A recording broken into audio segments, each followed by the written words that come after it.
Significant figures are a topic in chemistry that comes kind of at the beginning, and that I've often had students say, this is the thing I hated the most about my previous chemistry class, because it just seems like a whole lot of rules that I have to follow, and it makes no sense. There's no reason for it except to torture students.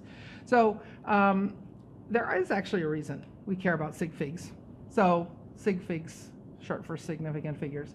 So I like to talk about why before we talk about how many Sig Figs are in a number or the rules for calculations or any of those other things. So this little video is about why do we care? And I think it's important. So let's think about the difference between an exact number and a measured number. If we have an exact number, it could be, say, the number of brothers you have. Do you have 0 brothers? Do you have 2 brothers? Do you have 5 brothers? There's an exact number, though. You can't say that you have 2.6 brothers or 1.38592 brothers. You have a certain number of brothers, and that's it, right? However you decide to count brothers. Okay, you got to figure out how you're counting brothers, or counting half brothers or brothers-in-law, but whatever way you count them, there's a certain number of them. Okay, you can count pillows, right? You have a certain number of pillows. You can't have half a pillow. If you have a half a pillow, you should throw it away. Okay, so exact things are things that you can count, certain number of things. Measured things are like miles. I can measure 1 mile. I can measure 1.2 miles. I can measure 1.68 miles. I can measure 1.259348 miles if I have a precise enough measuring device, right?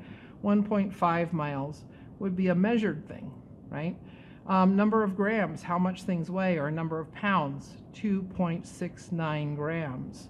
Or 2.6952 grams. So we can get more and more precise as we measure things more carefully, right? So exact numbers and measured numbers are really different.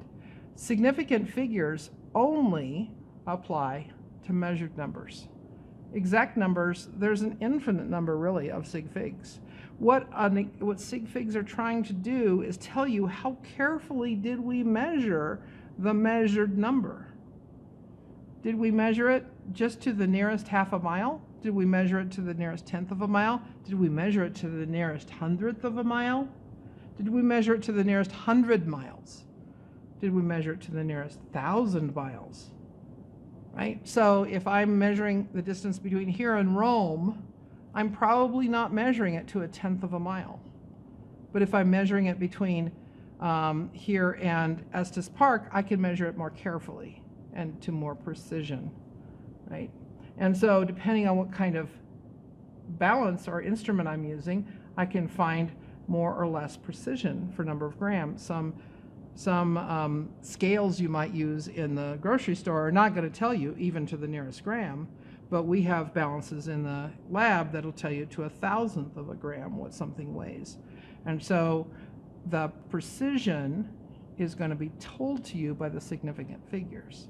So if you put a couple numbers in your calculator and the calculator doesn't know Sig Figs from anything, and it gives you an answer of 2.76384962, and then you write that down, you are implying that the measurement was made carefully, so carefully that all of these are exactly exact, right? So this amount of precision went into the measurement.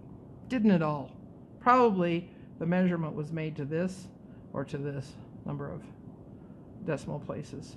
And then the calculator just doesn't know anything. It's stupid. You're the intelligent person who can tell how many Sig Figs to use. So then you need to cut it off at whatever place is appropriate. So precision of measurement is what we're finding out from Sig Figs. That's why we care.